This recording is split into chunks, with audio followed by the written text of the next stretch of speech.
Do you feel like you're maybe spending a bit too much money on subscriptions right now? We added up all of the subscriptions that we're subscribed to at the moment. There was some on there that we'd completely forgotten about. It was a bit of a surprise. I've got the list on screen now. It comes to £72 a month. I just know in my bones that I'm paying too much. I don't know what enough is, but I know that this is too much. The figures on the screen are in British pounds, but they could easily be in euros or dollars. I'm sure you're facing this yourselves, that you've managed to get subscription creep over time, and each subscription feels crucial. I mean, each one feels so, it feels like such a big move to cancel any of them. So I thought, well, what if I kind of be kind to myself and just choose one? All I need to do is choose one subscription to cancel. And I can't do it. I can't.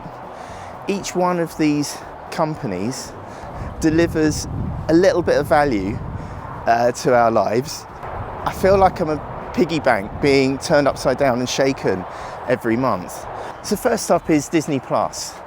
And I've got mixed feelings about Disney Plus, partly because we did the free trial, and then when we cancelled it, they charged us. So we got off to a bad footing. I know this is really particular to me, but I've also got some beef with Disney because they didn't give me any paternity leave when I had my second child. And I thought that was a bit rich for a company earning billions from families to not give paternity leave. I know I should let go of it, but it is a little bit of a grudge. So Disney is probably being used the most by my daughter at the moment, watching every episode of The Simpsons. She's also binge watching a lot of sitcoms on there, and I want to encourage that. I think The Simpsons and Sister and Modern Family probably teach her more about the world than I could. So it's good to subcontract that to the Mouse House. And at £5 per month, that's one of the cheapest ones, I guess. The ads are a bit weird though. I saw an ad break, and it was just like literally for, highly processed, high sugar foods. And I just thought, well, that's nice. If your ad tier, the poor kids get to watch, the crap foods that's going to damage them.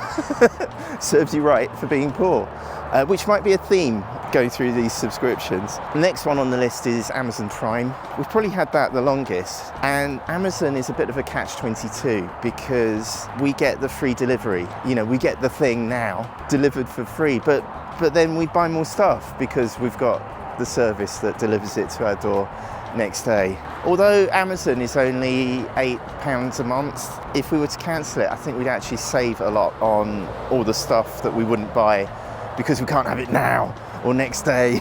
Bring it to me. Apple TV is £9 per month. I never watch it. It's something that my wife has got, and this is the thing with the subscriptions. I mean, this is how the tech bros and the streaming companies have got us over a barrel as a family. It's like divide and conquer. So my wife is absolutely glued to the morning show. I've been watching that with her, which is really rare to be watching something together. So maybe it's an investment in our marriage. And I can't be the one to, pull a subscription that someone else is enjoying and using as well. But I feel like the companies know this, and I feel that they are. I don't know. I know there's some psychology going on there in the delivering of dopamine. Wouldn't it be funny if in 80 years' time we think of these streaming companies in the same way that they're delivering dopamine, in the same way that we think of the tobacco companies now? I can't help thinking that we're going to get to the point where we're just completely overwhelmed by all of this. Well, I'm completely overwhelmed by this. Maybe it's just me. Tell me what you think in the comments. I'm sure I'm overthinking this, but I feel like I've got to take action. I can't just carry on paying this amount of money every month for things that we're not actually watching that much. Next up is Netflix. It's the oldest. It's probably been with us for the longest in terms of video streaming. And it's definitely the weakest one that's on there. How much are we paying? So I took it down to £5 per month. So we're now on an ad tier, but we're really not watching it. But I feel if I cancel that one, we won't be gaining that much money. And I'm not sure it would be losing anything though.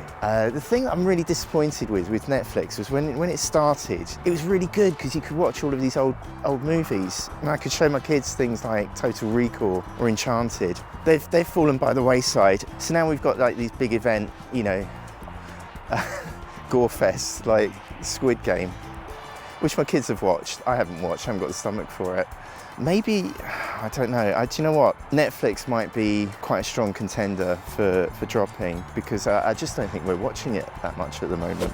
Tell me in the comments which one you think is the weakest in your house, if you've got any of these. And then it's Spotify, one of the priciest ones, but so it's $17 per month. See, I started off one subscription for my son and it was a Christmas present. So an annual subscription worked out really well. And then my daughter wanted Spotify quite reasonably.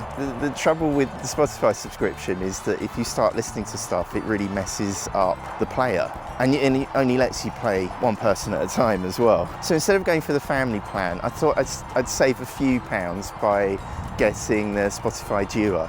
But the trouble with that is that we are all on these two accounts. So effectively you get two accounts. We've all piled on to my poor daughter's Spotify account. You should see her Unwrapped. It is the weirdest collection of music because I've let Grandad use it as well. And Grandad is now, I think he's in the top 1% of the world listening to Nat King Cole, which means my daughter's Unwrapped, you know, celebrated the fact that she loves Olivia Rodriguez, Gracie Jones, and is one of the top listeners in the world for Nat King Cole.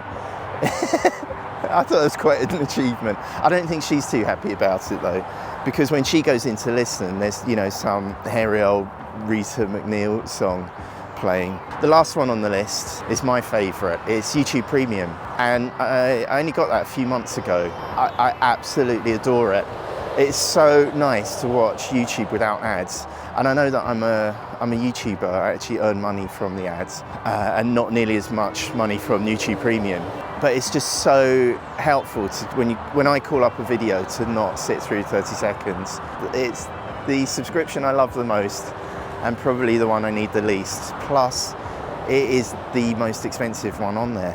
But I've got to weigh that up against it being my job. I watch a lot of YouTube. I love YouTube.